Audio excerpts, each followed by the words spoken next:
Hi everyone. In this section, we will be studying about variable attributes and their scope. അതുകൂടാതെ തന്നെ referencing എൻവയറമെന്റ്സ് എന്താണെന്നും നമ്മൾ ഈ സെക്ഷനിൽ പഠിക്കും.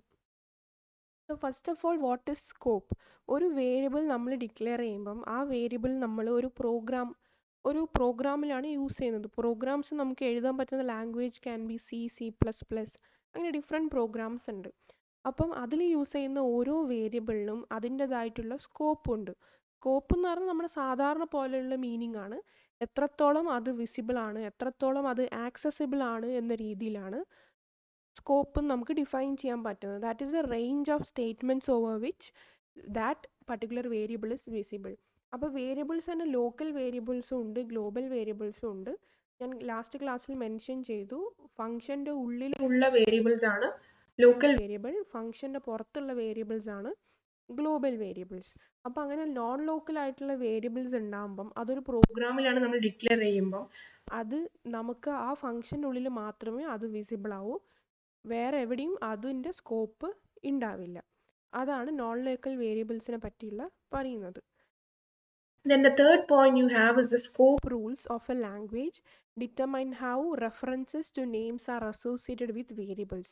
ഓരോ വേരിയബിൾസിനും അതിൻ്റെതായിട്ടുള്ള റെഫറൻസിങ് ഉണ്ട്. അതായത് ഏത് അഡ്രസ്സിലാണ് സ്റ്റോർ ചെയ്യേണ്ടത്, എവിടെയാണ് അതിൻ്റെ മെമ്മറി ലൊക്കേഷൻ, അതൊക്കെ സാറ്റിസ്ഫൈ ചെയ്യാനും സ്കോപ്പ് റൂൾസ് ഉണ്ട്. അതായത് എങ്ങനെയാണ് നമ്മൾ ഓരോ വേരിയബിൾ നെയിംസ് വെച്ച് അതിനെ റെഫർ ചെയ്യുന്നത്, what are their pointers, address എങ്ങനെയാണ്, മെമ്മറി സെൽസിൽ എങ്ങനെയാണ് സ്റ്റോർ ചെയ്യുന്നത്, അതിനൊക്കെ റൂൾസ് ഉണ്ട് ഇവരുടെ ഓരോ വേരിയബിളിനെയും സ്കോപ്പ് വെച്ചിട്ട്.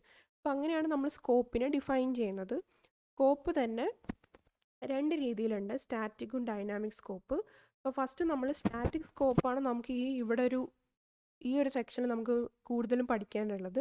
It is based on the program text that we are writing during a program execution or during a program is being performed. The scope of different variables are being evaluated.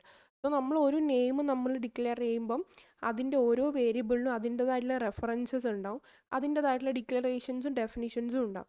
So അത് നമ്മൾ ആ connect ചെയ്യുന്ന പ്രോസസ്സിനെയാണ് നമ്മൾ static scoping എന്ന് പറയാം.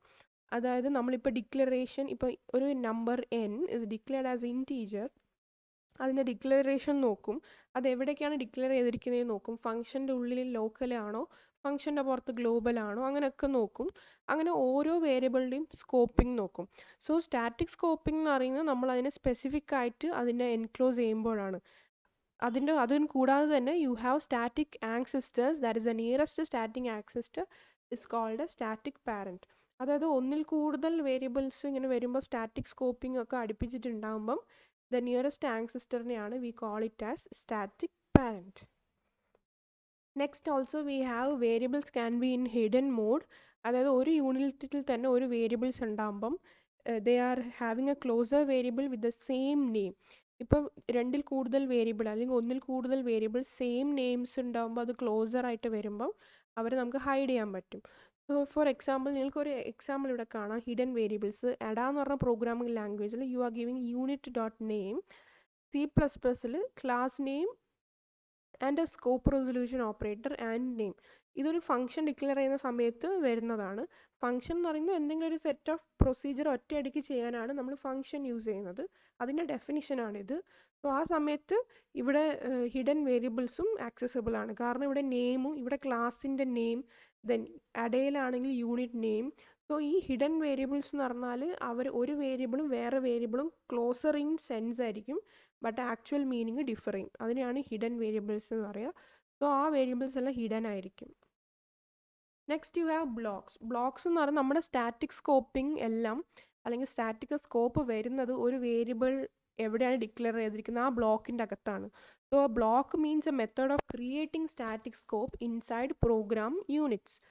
അപ്പം ALGOL 16 എടുത്ത ഡെഫിനിഷനാണത്. ഒരു C++ലെ എക്സാമ്പിൾ നിങ്ങൾക്ക് കാണാം, ഒരു ഫോർ ലൂപ്പ് എന്ന് പറയുന്നത് ഒരു കോണ്ടെക്സ്റ്റ് തന്നെ വീണ്ടും വീണ്ടും റിപ്പീറ്റ് ചെയ്യാൻ നമ്മൾ ഇൻക്രിമെൻ്റ് ഓപ്പറേഷൻ വെച്ച് ചെയ്യുന്നതാണ് ഫോർ ലൂപ്പ്. അപ്പോൾ ഫോറിൻ്റെ ഉള്ളിൽ തന്നെ ഒരു ഇൻഡെക്സ് എന്ന് പറഞ്ഞൊരു വേരിയബിൾ ഡിക്ലെയർ ചെയ്തിട്ടുണ്ട്. അപ്പോൾ ഈ ഇൻഡെക്സ് എന്ന് പറഞ്ഞ വേരിയബിളിന് സ്റ്റാറ്റിക് സ്കോപ്പിംഗ് ആണ് കൊടുക്കുന്നത്, കാരണം ഫോർ ലൂപ്പിൻ്റെ ഉള്ളിലാണ് നമ്മൾ ആ വേരിയബിളെ ഡിക്ലെയർ ചെയ്തിരിക്കുന്നത്. അപ്പോൾ കുറേ സമയം നമ്മൾ വീണ്ടും വീണ്ടും തന്നെ ഡിക്ലെയർ ചെയ്യുമ്പം സെയിം വേരിയബിൾ തന്നെ more than one time declare ചെയ്തിട്ടുണ്ട്, കാരണം ഫോർ ലൂപ്പ് വെച്ചാണെങ്കിൽ അത് റിപ്പീറ്റഡ് വാലുവേഷൻ ആണ്, ലൂപ്പിംഗ് ആണ് നടത്തുന്നത്. സോ ഇവിടെ ഈ പ്രോഗ്രാം യൂണിറ്റിൽ നമ്മൾ സ്റ്റാറ്റിക് സ്കോപ്പിംഗ് ആണ് ക്രിയേറ്റ് ചെയ്യുന്നത്. അതുപോലെ തന്നെ in Ada you have declare LCL that is in float begin end. ഇതൊരു ബ്ലോക്കായിട്ട് ഡിക്ലെയർ ആയി. ഈ ബ്ലോക്കിൻ്റെ ഉള്ളിൽ വരുന്ന വേരിയബിൾസ് എല്ലാം സ്റ്റാറ്റിക് സ്കോപ്ഡ് വേരിയബിൾസ് ആയിരിക്കും. So here how we can evaluate static scoping. So ഇവിടെ മെയിൻ ആണ് ഫങ്ഷൻ. മെയിന് 2 കോൾസിനെ വിളിക്കുന്നുണ്ട്, എയും ബിയും. ദെൻ എ വിളിക്കുന്നത് ഐ മീൻ കോളിംഗ് എന്നാണ് അതിനെ പറയുക, അതിനാണ് വിളിക്കുന്നത് എന്ന് ഞാൻ പറയുന്നത്. So A calls C and D and B calls E.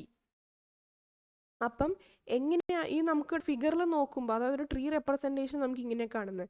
But actually അത് നടക്കുന്നത് എന്താ വെച്ചാൽ മെയിനിലാണ് എയും ബിയും വിളിക്കുന്നത്, എ ആണ് സിയും ഡിനെയും വിളിക്കുന്നത്. അതുപോലെ തന്നെ ബിനെയും എനെയും ഇനെയും വിളിക്കാനുള്ള ആക്സസിബിലിറ്റി ഉണ്ട്. കാരണം എന്താ, എയിലുള്ള സ്റ്റാറ്റിക് സ്കോപ്പിംഗ് നമുക്ക് ഇവിടെ പെർഫോം ചെയ്തിട്ടുണ്ട്. അതുകൊണ്ടാണ് ബിന്ന് എയിലേക്ക് വിളിക്കുന്നത്. ഒരു മെയിനുള്ള കണക്ഷൻ വെച്ചിട്ട് ബിന്ന് എയിലോട്ടേക്ക് വിളിക്കുന്ന രീതിയിലാണ് ഉള്ളത്. So this is how we can evaluate static scoping. ഇവിടെ വേറൊരു എക്സാമ്പിൾ ഉണ്ട്.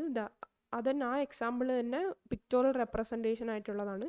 മെയിനിന്ന് എയും എന്ന് സിയും ഡിയും വിളിക്കുന്നുണ്ട്, അതുപോലെ മെയിനിന്ന് ബി വിളിക്കുന്നുണ്ട്. ബട്ട് ബിന്ന് എയിലേക്കും വിളിക്കുന്നുണ്ട്, ബിന്ന് ഇയിലേക്കും വിളിക്കുന്നുണ്ട്. അതുപോലെ തന്നെ അതിൻ്റെ ഉള്ളിലോട്ടേക്കും, കാരണം ഫോർ ലൂപ്പാണ് നമ്മളിവിടെ. അപ്പോൾ ഫോർ ലൂപ്പ് എന്ന് പറയുമ്പോൾ അതിൻ്റെ ഉള്ളിലൊക്കെ ഉണ്ട്. അപ്പം എല്ലാ ഫങ്ഷൻസും അതിൻ്റെതായി ഫോർ ലൂപ്പിൽ വിളിക്കുന്നുണ്ട്. And also from main function it is calling every other function. So this is an example for static scoping. അതായത് ഓരോ വേരിയബിൾസിന് അതിൻ്റെതായ സ്കോപ്പ് നമ്മൾ സ്റ്റാറ്റിക്കലി ഡിഫൈൻ ചെയ്ത് കൊടുക്കുകയാണ്. So here we are changing the specification that the D must now access some data from B. അതായത് ഇവിടെ നമ്മൾ കൊടുത്തിരിക്കുന്നത് ബിക്ക് എന്ന് ആക്സസ് ചെയ്യാൻ പറ്റും, ഇനി ഡിക്കും ബിന്ന് ആക്സസ് ചെയ്യാൻ പറ്റുന്നുള്ളൊരു സ്പെസിഫിക്കേഷൻ നമ്മൾ കൊടുക്കുന്നുണ്ടെങ്കിൽ നമുക്ക് ഡി എവിടെ കൊണ്ടിടാം, നമുക്ക് ബിൻ്റെ അവിടെ കൊണ്ടിടാം. പക്ഷേ അങ്ങനെ ചെയ്യുമ്പം സിക്ക് ഡീനെ കോൾ ചെയ്യാൻ പറ്റുമോ അല്ലെങ്കിൽ എൻ്റെ വേരിയബിൾ ആക്സസ് ചെയ്യാൻ പറ്റുമോ ഉണ്ടാവില്ല. സീനെ അത് കോൾ ചെയ്യാൻ പറ്റില്ല. അതുപോലെ തന്നെ ഡിക്ക് എൻ്റെ വേരിയബിൾസ് ആക്സസ് ചെയ്യാൻ പറ്റില്ല. കാരണം നമുക്ക് എന്താ, ഡിക്ക് ബീൻ്റെ വേരിയബിൾസും വേണം, ബിക്ക് ഡീൻ്റെ വേരിയബിൾസും വേണം. സോ അങ്ങനത്തെ കേസിൽ വരുമ്പോൾ നമ്മൾ എന്താണ്, ബി എന്ന് ഡിയിലോട്ടേക്ക് ഡാറ്റാസ് മാറ്റുകയാണ് ചെയ്യുന്നത്. Move the data from B that D needs to main but then all procedures can access them. അതായത് ഈ എക്സാമ്പിൾ വെച്ച് നോക്കുമ്പോൾ ഫസ്റ്റ് നമുക്ക് ബി എന്ന് പറഞ്ഞ ഫംഗ്ഷന് എൻ്റെ ആട്രിബ്യൂട്ട്സ് വേണം. അതുകൊണ്ടാണ് ഇവിടെ ഇങ്ങനെ ആറോ മാർക്ക് കാണിക്കുന്നത്. ഇനി ഫോർ എക്സാമ്പിൾ ബി എന്ന് പറഞ്ഞ ആട്രിബ്യൂട്ടിന് ഡീൻ്റെ ഡാറ്റാസും കൂടി വേണമെങ്കിൽ ഇവർ തമ്മിലൊരു ആറോ മാർക്ക് കാണിക്കണം. ബട്ട് ആ സമയത്ത് എന് അത് യൂസ് ചെയ്യാൻ പറ്റില്ല, എൻ്റെ അതിൻ്റെ വേരിയബിൾസ് ആക്സസ് ചെയ്യാൻ പറ്റില്ല. അതുകൊണ്ട് ഡീൻ്റെ വേരിയബിൾസ് എല്ലാം മെയിനിലേക്ക് കൊടുത്തിട്ട് ബി എന്തായാലും മെയിനായിട്ട് കണക്റ്റഡ് ആണ്, ആ കണക്ഷൻ ഒരിക്കലും മാറില്ല. സോ ഡീൻ്റെ ആട്രിബ്യൂട്ട്സ് ആയാലും സിൻ്റെ ആയാലും ഇൻ്റെ ആയാലും എൻ്റെ ആയാലും ഏത് ആട്രിബ്യൂട്ട്സ് ആണ് വേണ്ടത് അതെല്ലാം മെയിനിൽ കൊടുത്താൽ ബിക്ക് അത് കറസ്പോണ്ടിങ്ങിലി ആക്സസ് ചെയ്യാം. സോ ആ കാര്യങ്ങളാണ് ഇവിടെ പറയുന്നത്. അതുപോലെ തന്നെ ഓരോ പ്രൊസീജിയർ ആക്സസ് ചെയ്യാനും അങ്ങനെയാണ്. സോ ഓവറോൾ ആയിട്ട് നമുക്ക് ഇങ്ങനെ സ്റ്റാറ്റിക് സ്കോപ്പിംഗ് ചെയ്താൽ അത് ഗ്ലോബലി ആയിട്ട് എൻകറേജിങ് ആവും. That is static scoping and it's representation. Next dynamic scoping. Dynamic scoping എന്ന് പറയുന്നത് നമ്മൾ എപ്പോഴാണ് കോൾ ചെയ്യുന്നത്, ഒരു പ്രോഗ്രാം യൂണിറ്റ് നമ്മൾ കോൾ ചെയ്യുമ്പം ആ സമയത്താണ് അവിടെ സ്കോപ്പിംഗ് നടക്കുന്നത്. അതായത് ഓൾറെഡി ഉള്ള കാര്യത്തിൽ വെച്ചല്ല, ഡൈനാമിക് ആയിട്ട് at run time that is the scoping is happening. That is we are finding out the association. അതുപോലെ തന്നെ ബൈൻഡിങ് ആണെങ്കിലും അസോസിയേഷൻ ആണ്. ഇവിടെ സ്കോപ്പിംഗ് ആകുമ്പോൾ നമ്മൾ അതിൻ്റെ റേഞ്ചാണ് നോക്കുന്നത്, എത്രത്തോളം അത് അവൈലബിൾ ആണ്. സോ അങ്ങനെ നോക്കുമ്പോൾ ഡൈനാമിസിറ്റി പ്രോപ്പർട്ടിയും കൂടി ഇൻവോൾവ് ചെയ്തിട്ടാണ് that is perform during execution time. So here we focus on the references to variable. അപ്പോൾ റെഫറൻസസ് എന്താ നമ്മൾ ഓൾറെഡി പഠിച്ചു. നമ്മൾ ഡിക്ലെയർ ചെയ്യുമ്പം ഡിഫൈൻ ചെയ്യുമ്പോഴൊക്കെ ഒരു വേരിയബിൾ നമുക്ക് എവിടെയാണ് മെമ്മറിയിലോട്ട് അലോക്കേറ്റ് ചെയ്യേണ്ടത്, സ്റ്റോറേജ് ചെയ്യേണ്ടത്, അതൊക്കെ റെഫറൻസിലാണ് വരുന്നത്. So that during the dynamic scoping time, the reference to variables are connected to declaration. അതുപോലെ തന്നെ അവരെ സെർച്ച് ചെയ്യും, എങ്ങനെ ഈ സബ് പ്രോഗ്രാംസ് എവിടേക്കാണ് കോൾ ചെയ്യും. നേരത്തെ ഒരു എക്സാമ്പിൾ നമ്മൾ കണ്ടു, എ സീനെ കോൾ ചെയ്യും, എ ഡീനെ കോൾ ചെയ്യും. ഈ സിയും ഡിയും സബ് പ്രോഗ്രാംസ് ആണ്. സോ ആ സമയത്ത് സബ് പ്രോഗ്രാംസ് എങ്ങനെയാണ് കോൾ ചെയ്യുന്നത്, അപ്പം അങ്ങനെ ഉണ്ടാകുമ്പോൾ ഡൈനാമിക്കലായിട്ട് അവിടെ എക്സിക്യൂഷൻ എന്തായാലും നടത്തിയേ പറ്റൂ. അതിനെയാണ് നമ്മൾ ഡൈനാമിക് സ്കോപ്പിംഗ് എന്ന് പറയുന്നത്. Here also we have an example. ഇവിടെ മെയിൻ 2 ഫംഗ്ഷനാണ് വിളിക്കുന്നത്, സബ് 1 ആൻഡ് സബ് 2. അപ്പം ഇവിടെ സബ് 1 അകത്ത് സബ് 2 വിളിക്കുന്നുണ്ട്. അതുപോലെ തന്നെ സബ് 2 എന്ന് പറയുന്നത് കാരണം എക്സ് ഡിക്ലെയർ ചെയ്തിരിക്കുന്ന സബ് 1ൻ്റെ ഉള്ളിലാണ്. അതുപോലെ തന്നെ ഏറ്റവും മെയിനിൻ്റെ പുറത്തും സബ് 1ൻ്റെ പുറത്തും മെയിനിൻ്റെ അകത്തുമായിട്ട് എക്സ് ഡിക്ലെയർ ചെയ്തിട്ടുണ്ട്. So as A result X is declared as global. അതുകൊണ്ട് തന്നെ എക്സ് വേരിയബിൾ നമുക്ക് എവിടെയും യൂസ് ചെയ്യാം. അപ്പോൾ ഓരോ ടൈം ഇവിടെ സബ് 1 വിളിക്കുമ്പോൾ അതിൻ്റെ അകത്ത് സബ് 2 വിളിക്കുന്നുണ്ട്. സബ് 2ൻ്റെ അകത്ത് ഒന്നുമില്ല, എക്സിനുള്ള റെഫറൻസ് മാത്രമാണ്. വീണ്ടും സബ് 1 വിളിക്കും. അപ്പോൾ ഓരോ time sub 1 is calling sub 2, sub 2 will be using reference to x. So അവിടെ എക്സ് എന്ന് പറഞ്ഞ വേരിയബിളിൻ്റെ ഡൈനാമിക് സ്കോപ്പിംഗ് നമ്മൾ ഇംപ്ലിമെൻറ്റ് ചെയ്യാണ്. കാരണം കുറേ ടൈം അതിനെ വിളിക്കുമ്പം അവിടെ ഡൈനാമിസിറ്റി അത് ഫോഴ്സ് ചെയ്യുകയാണ്. That x variable should be executed at that point, hence some force is given. അതുകൊണ്ട് തന്നെയാണ് അവിടെ dynamicity property, dynamic scoping of that particular x variable is happening. നിങ്ങൾക്ക് ഇവിടെ കാണാം, മെയിൻ സബ് വിളിക്കുന്നു, സബ് 1 സബ് 2നെ വിളിക്കുന്നു, സബ് 2 ആണ് എക്സിൻ്റെ റെഫറൻസിങ് ചെയ്യുന്നത്. അപ്പോൾ ഇനി കുറച്ച് എക്സാമ്പിൾ. സ്റ്റാറ്റിക് സ്കോപ്പിംഗ് എന്ന് പറയുന്നത് reference to x is to main. Dynamic scoping എന്ന് പറയുന്നത് reference to x is to sub 1. അതായത് നമുക്ക് നേരത്തെ ഒരു വേരിയബിൾ നമുക്ക് യൂസ് ചെയ്യാൻ പറ്റിയിരുന്നില്ല, കാരണം അത് വേറൊരു ബ്രാഞ്ചിലോട്ടേക്കായിരുന്നു. നമ്മൾ മെയിനിൽ കൊടുക്കുമ്പോഴാണ് നമുക്കത് യൂസ് ചെയ്യാൻ പറ്റുന്നത്. That is static scoping, that is referencing from main. Dynamic scoping എന്ന് പറയുമ്പോൾ നമുക്ക് മെയിനിലോട്ടുള്ള ആവശ്യമില്ല, സബ് 1 എന്നുള്ള ആ ചെറിയ ഫംഗ്ഷൻ തന്നെ എടുക്കുക. അതുകൊണ്ട് തന്നെ ഡൈനാമിക് ഫംഗ്ഷൻ്റെ ഇവാലുവേഷൻ എന്ന് പറഞ്ഞാൽ it is very much convenient. നമുക്ക് വേണ്ട ഫംഗ്ഷൻ തന്നെ നമുക്ക് വേണ്ട വേരിയബിൾസ് എടുക്കാം. ഡിസഡ്വാൻറ്റേജ് എന്ന് പറയുമ്പോൾ പൂർ റീഡബിലിറ്റി. കാരണം ഇങ്ങനെ ഓരോ ഫംഗ്ഷൻ്റെ അകത്തും വേറെ വേറെ ഫംഗ്ഷൻ വരുമ്പോൾ പ്രോഗ്രാമിൻ്റെ സൈസും കോംപ്ലക്സിറ്റിയൊക്കെ കൂടും. അതുകൊണ്ട് തന്നെ it will be difficult in readability. Next സ്കോപ്പും അതിന് ലൈഫ് ടൈമും. ലൈഫ് ടൈം നമ്മൾ എന്താ നേരത്തെ പഠിച്ചിരുന്നു, സ്കോപ്പും ലൈഫ് ടൈം റിലേറ്റഡ് ആണ്. ബട്ട് അതിൻ്റെ കുറച്ച് കൺസെപ്റ്റ് എങ്ങനെയാണെന്ന് വെച്ചാൽ, സ്റ്റാറ്റിക് വേരിയബിൾ C++ൽ സ്റ്റാറ്റിക് വേരിയബിൾ നമ്മൾ യൂസ് ചെയ്യുമ്പോഴാണ് എന്താണ് ലൈഫ് ടൈമും സ്കോപ്പും തമ്മിൽ വ്യത്യാസം വരുന്നത്. കാരണം നമ്മൾ പറഞ്ഞു സ്റ്റാറ്റിക് വേരിയബിൾ എന്ന് പറയുന്നത് ഒരു കോൺസ്റ്റൻ്റ് ആയിട്ടുള്ള വേരിയബിൾ. അപ്പോൾ ഹോൾ പ്രോഗ്രാമിൻ്റെ അകത്ത് അതിൻ്റെ ലൈഫ് ടൈം എപ്പോഴും ഡസ് നോട്ട് ചേഞ്ച്. അതാണ് സ്റ്റാറ്റിക് വേരിയബിൾ. അതുപോലെ തന്നെ അതിൻ്റെ സ്കോപ്പ് എന്ന് പറയുന്നത് ആ ഒരു പ്രോഗ്രാമിനുള്ളിൽ റേഞ്ച് വെച്ചാണ് പറയുന്നത്. ബട്ട് അതുകൊണ്ട് തന്നെ അവർ രണ്ടും സ്കോപ്പ് ആൻഡ് ലൈഫ് ടൈം രണ്ട് രീതിയിലും സ്റ്റാറ്റിക് വേരിയബിളിൻ്റെ കേസിൽ വരുമ്പോൾ ഡിഫറെൻറ്റ് കൺസെപ്റ്റിലാണ് ഫോളോ ചെയ്യുന്നത്. And the last section in this module you have is a referencing environment. Referencing environment വെച്ചാൽ ഒരു എൻവയറമെൻ്റ് ആണ്. അതെല്ലാം നമ്മൾ ഡിക്ലെയർ ചെയ്യുന്ന എല്ലാ നെയിംസും ആ ഒരു എൻവയറമെൻറ്റിൽ വിസിബിൾ ആയിരിക്കും. സ്റ്റാറ്റിക് സ്കോപ്പിലായിരിക്കട്ടെ ഡൈനാമിക് സ്കോപ്പിലായിരിക്കട്ടെ. സ്റ്റാറ്റിക് സ്കോപ്പ് എന്ന് പറയുമ്പോൾ ഇപ്പോൾ ലോക്കൽ വേരിയബിൾസും എല്ലാ വേരിയബിൾസും വിസിബിൾ ആവുന്ന എല്ലാ കേസസിലും എല്ലാ സ്കോപ്പിൽ വരുന്നതാണ് ആ എൻവയറമെൻറ്റിൽ ഉണ്ടാകുന്നത്.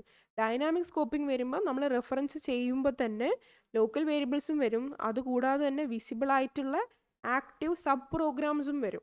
അതാണ് രണ്ടും തമ്മിൽ വ്യത്യാസം. സ്റ്റാറ്റിക്കിൽ വരുമ്പോൾ വിസിബിൾ വേരിയബിൾസും ലോക്കൽ വേരിയബിൾസ് ആണ് വരുന്നത്.